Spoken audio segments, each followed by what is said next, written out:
Today we'll dive into the book Blue Ocean Strategy by Kim and Renée Mauborgne. This is one of the most influential business strategy books of the past decades. The authors argue that most companies are stuck in a red ocean, a bloody battlefield where competitors fight for the same customers, cut prices, and survive only through small improvements. Instead, they propose creating blue oceans, new markets where competition simply doesn't exist because you offer something unique, valuable, and innovative. In these conditions, a company can grow rapidly without wasting energy fighting for tiny market shares. Why is this book important? Because it provides practical tools that any company, from a startup to a global corporation, can use to escape the competition and build its own uncontested space. If you don't have time to read hundreds of pages, this video will give you all the key insights in about an hour. The book is especially useful for entrepreneurs, business owners, startup founders, and anyone who wants to break out of competition and build something truly remarkable. Part 1. Red Oceans versus Blue Oceans. The authors begin with a simple but powerful distinction. They say the business world can be divided into red oceans and blue oceans. Red oceans are the existing markets where many competitors fight for the same customers. Companies compete on price, quality, and service. The more crowded the market, the redder the waters. Red from the blood of competition. In this space, it's nearly impossible to make a big leap. Even if you improve your product, competitors copy it quickly, and the winner is usually the one willing to survive on the lowest margins. Blue oceans, on the other hand, are new markets created by companies themselves. These are spaces where competition doesn't matter because you offer something radically different. Here, you don't fight for survival, you set the rules of the game and attract new customers that no one served before. Examples the authors use. Traditional circuses competed with the same formula. Clowns, animal acts, acrobats. But when Cirque du Soleil appeared, it created a completely new kind of show. A blend of theater, music, and circus art. That was a blue ocean. Not just a better circus, but an entirely new category of entertainment. Another example is Apple's iTunes. While the music industry was battling piracy and falling CD sales, Apple offered a digital store with simple pricing per track. This was not a fight in the old red ocean. It was the creation of a new one. The core idea: in the red ocean, you divide existing demand. In the blue ocean, you create new demand. That's the fundamental difference. The authors emphasize, blue oceans have always existed and will continue to appear. They are created not only by big corporations but also by small businesses. The key is to stop asking, how can I beat the competition? And instead ask, how can I make the competition irrelevant? Part 2. Why companies get stuck in the red ocean. The authors point out that most companies, even successful ones, unconsciously stay in the red ocean. Why does this happen? Focus on competitors instead of customers. Businesses ask, how can we beat our rivals? How can we cut prices? How can we make our product 5% better? But that mindset keeps you trapped in the red ocean. You're still playing by the same rules as everyone else. Fighting for existing demand.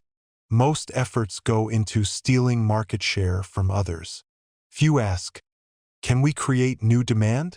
Can we reach people who aren't buying at all? Industry boundaries as fixed. Companies assume the rules of the market are set. Categories, standards, limits. They only think inside that box. It's like running on a treadmill, you move faster but stay in place. Reliance on incremental improvements. Innovation often means small upgrades. New design, slightly faster, slightly easier. But such tweaks don't create a blue ocean. They just make the red ocean more crowded. Example, for decades, airlines competed on service. Better seats, meals, loyalty programs. But Southwest Airlines and later Ryanair flipped the game. They stripped away extras and built a market for people who cared only about low prices. That was a blue ocean. Not better service, but a completely different logic. The authors stress, this is why most strategies fail. Managers spend years competing on the same parameters instead of asking the key question. What can we eliminate or radically change to create a new market? Part 3. How blue oceans are created. Now the authors move to the core, how companies actually create blue oceans. They argue that it's not luck or a flash of genius. It's the result of applying clear principles. The central concept is value innovation. At the heart of blue ocean strategy lies the idea that a company must create major value for customers, reduce its own costs, not value or efficiency, but both at the same time. How do you achieve this? The authors propose the 4 actions framework. When designing a new market, ask yourself 4 questions. Eliminate which factors that the industry takes for granted can be completely removed. Example: Cirque du Soleil eliminated animals and slapstick humor, which no longer attracted audiences. Reduce which factors can be reduced well below the industry standard. Example: low-cost airlines reduced service by removing meals and free luggage. Raise which factors should be raised well above the industry standard. Example: iTunes raised convenience, one-click purchase, simple pricing, instant access. Create which new elements can be introduced that the industry has never offered. Example: Cirque du Soleil created theatrical storytelling, live music, and dramatic themes. This method helps businesses step outside the traditional rules of competition and design offerings that simply can't be compared to existing ones. The authors also introduce the strategy canvas. It's a visual map comparing your company against competitors across key factors. The goal is to draw a line that looks completely different. If your strategy looks the same, you're still in the red ocean. Part 4. Real-world examples of blue oceans. To prove their theory isn't abstract, the authors share multiple case studies. These examples show how companies across industries built blue oceans. Cirque du Soleil. Traditional circuses fought over families with kids. Profits were falling. Cirque du Soleil completely changed the game. They created shows for adults by blending circus, theater, and music. They eliminated animals, reduced cheap tricks, raised artistic quality, and created a new form of entertainment. The result? Global success. Southwest Airlines, later Ryanair, EasyJet. The U.S. airline market was overcrowded with identical offers. Southwest said, "No extras, just flying at low cost." They cut meals, business classes, and flexible tickets. Instead, they offered frequent flights, cheap fares, and simplicity. Millions of new customers who never flew before joined the market. They created new demand. Apple iTunes. The music industry was collapsing under piracy and falling CD sales. Labels fought in courts but lost. Apple launched iTunes. Digital music at a fair price, 99 cents per track. Convenient, legal, fast. Instead of competing with pirates, Apple made piracy irrelevant. Starbucks. Coffee shops were boring. Cheap drinks, no identity. Starbucks turned coffee into an experience. A third place between home and work. Not just coffee, but atmosphere, lifestyle, community. Prices went up, but people paid gladly for the new experience. Yellowtail Australian wine. The wine market was full of snobby brands, complex tasting rules, and intimidating jargon. Yellowtail broke that mold. Fun branding, easy taste, no complicated rules. They targeted people who had never drunk wine before because it seemed too elite. The result, a new mass-market wine category. The lesson from all these examples: Success doesn't come from making the old better. It comes from eliminating what doesn't matter and creating what no one else offers. Part 5. Tools and Steps for Building a Blue Ocean Strategy. The authors stress, Blue Ocean Strategy isn't abstract theory. It's a set of practical tools any company can apply. 1. Strategy Canvas. This is the central analysis tool. On one axis, you map the factors of competition, price, quality, service, range, etc. On the other, you plot the level where competitors and you stand. This lets you see where everyone looks the same, a red ocean trap, where you can stand out by drawing a completely different curve. Your goal is to create a value curve that looks nothing like your rivals. 2. For Actions Framework. We covered this already. Eliminate, reduce, raise, create. It's a checklist for redesigning your business model. 3. ERRC Grid. Eliminate, reduce, raise, create grid. A simple table where your team writes what to eliminate, what to reduce, what to raise, what to create. This makes abstract thinking concrete and sparks fresh ideas. 4. The 6 Paths Framework. The authors suggest 6 angles for finding blue oceans. Look across alternative industries. Look across strategic groups, e.g., premium versus mass market. Focus on non-customers, not current customers. Look across complementary products and services. Shift between functional and emotional appeal. Make the rational emotional or the emotional rational. Look across time, spot emerging trends. 5. The 3 tiers of non-customers. Growth often comes not from existing buyers, but from those who aren't with you yet. Tier 1.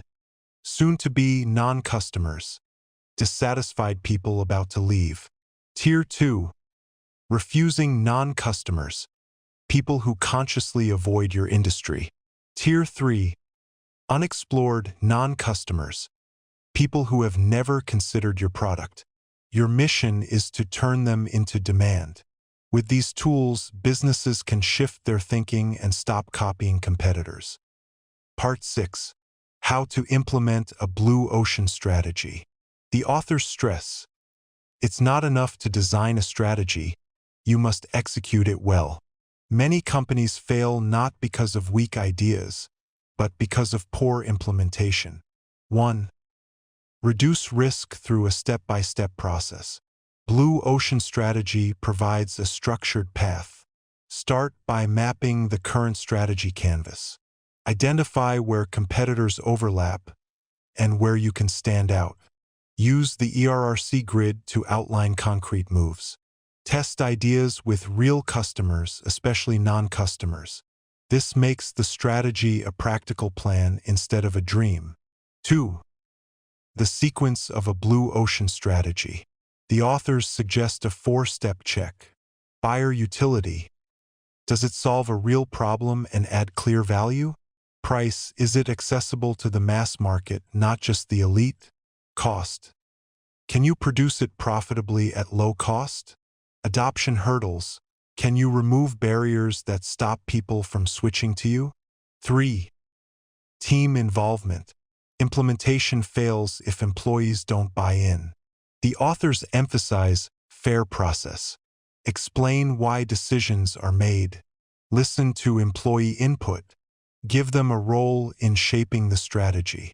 People support what they help create. 4. Barriers to execution. Common obstacles include cognitive barriers. People don't see the need for change. Resource barriers. We don't have the budget. Motivational barriers. Employees lack belief. Political barriers. Internal opposition to change. These can be overcome with small early wins, transparent communication, and focusing resources on the most powerful levers. Core idea. Any company can build a blue ocean, but success depends on systematic, disciplined execution. Part 7. Key insights and practical advice. Let's wrap up the strongest insights from the book. The ideas worth remembering. 1. Competition is not the goal, it's a trap. Most companies believe success means beating rivals. The authors insist the best strategy is to make competition irrelevant. That shifts the focus from fighting to creating. 2. Blue oceans can be created anywhere. It's not just about tech or entertainment. Blue oceans are built in airlines, wine, retail, healthcare, education. What matters isn't the industry, it's how you think. 3. Simplicity wins. Blue oceans rarely come from adding complexity. More often, they come from removing it. Yellowtail simplified wine, low-cost airlines simplified flying. Customers value clarity. 4. Non-customers are the real growth source. The market is limited if you only look at current buyers. Real expansion comes when you attract people who aren't with you yet. 5. Think both / and not either / or. Most businesses assume either low cost or high quality. Blue oceans are created by combining both, lowering costs while raising value. 6. A blue ocean won't last forever. Over time, competitors catch up. That's why companies must constantly search for new blue oceans instead of resting on one victory. Practical advice. Stop benchmarking against competitors. Focus on non-customers. Use the strategy canvas and ERRC Grid for brainstorming. Start small, test your ideas in limited markets.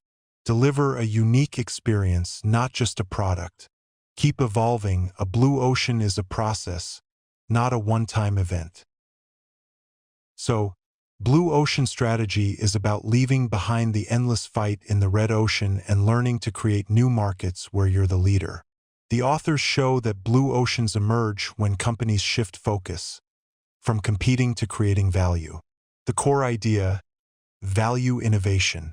You must lower costs while raising value for the customer.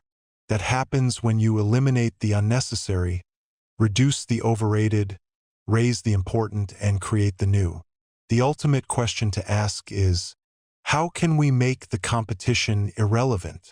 This book changes how you think. It pushes you to look beyond current buyers, to simplify and to create. That's how companies transform industries and become market leaders. Question for you: which idea from Blue Ocean Strategy will you start applying tomorrow? Share it in the comments. And of course, if you found this summary useful, subscribe, hit the like button, and tell us which book you'd like to see next. Your support helps keep new videos coming.